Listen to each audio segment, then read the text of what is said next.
Hello, everyone. This is the Papa John's Railsplitters on the mic. I'm Rusty Peace, and we're talking with Lincoln Memorial University head softball coach Ritchie Richardson today. Coach, I've said it to every other coach this year. Happy New Year. Well, same to you. It's a pleasure to be talking to you this morning.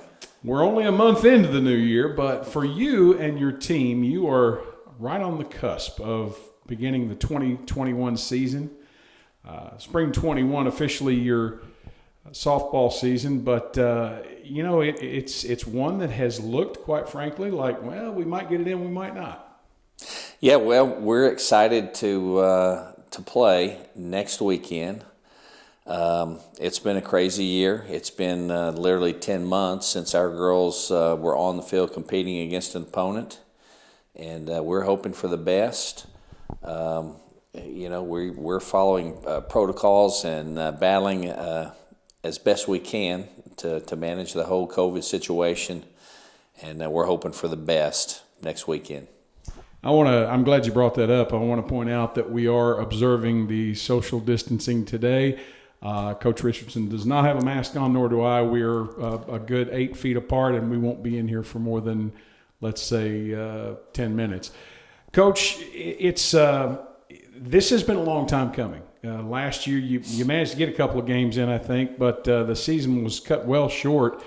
And as I've asked Coach Haywood of the baseball program, what was it like for you and your team when you got the word, hey, we're shutting it down? Yeah, I think it was the suddenness of it. We literally walked off the practice field expecting that Catawba would be getting on their bus and heading over here for a doubleheader the next day when we got the word from the South Atlantic Conference that we're shutting down operations. And so, it's sudden. You go from, being together and practicing and, playing for a cause to, hey, it looks like we're done. And, not only are we done with softball, but, we're being asked that everybody sort of leave campus and go home. And, so everybody is gone within 24 hours. And, you're left with that feeling of, what could have been and what's going to happen. And are they going to call us back? We're going to start over. I think it was the suddenness of the whole thing that was the toughest. Well, there's a lot of time has transpired between that point and now, and of course a lot more has happened, not only here at Lincoln Memorial but throughout the world for that matter. But nonetheless, we have to endeavor to persevere. We move on, and fortunately we've been granted the permission by the NCAA to play this year, and you and your team have been in preseason preparation for the last few weeks. Yeah, we have done everything we can to get ready for the season. We've battled it. We have had our own struggles with positives and isolation and quarantine. We've battled it as best we can.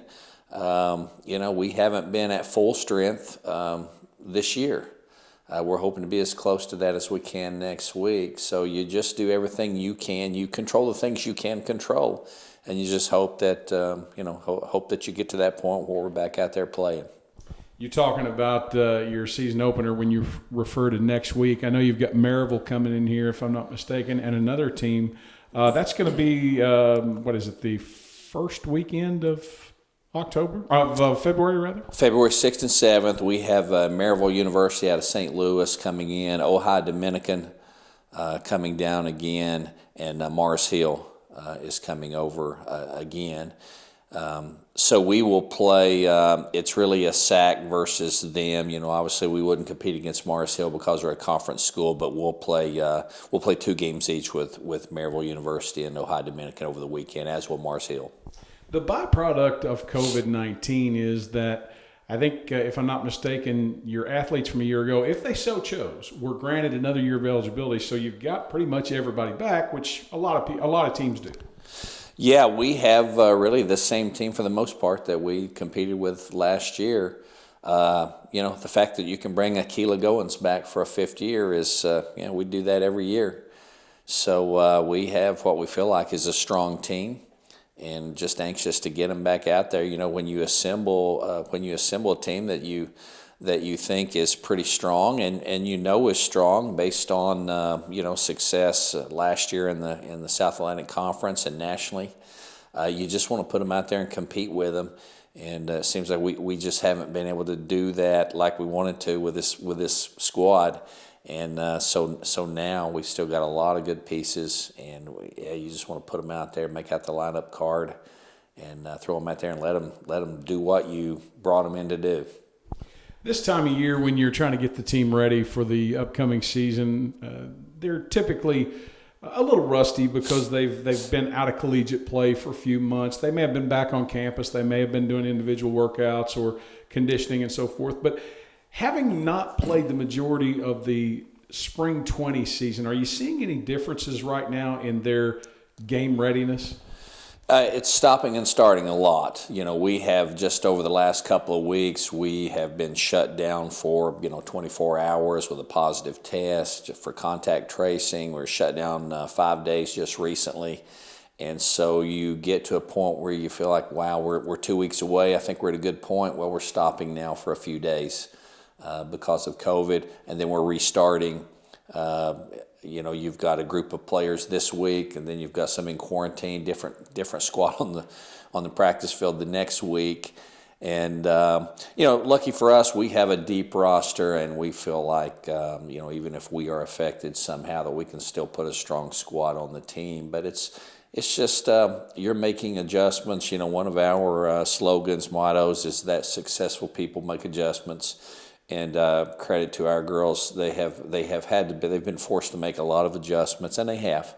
And they just keep going. They're resilient. They just show up every day with a great attitude and work hard, and doing everything they can to be the best they can be next weekend.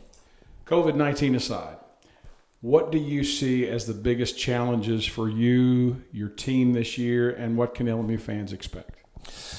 The challenges are always, I think that the South Atlantic Conference poll was released earlier in the week. We were picked second there. We were in the national poll at number 22.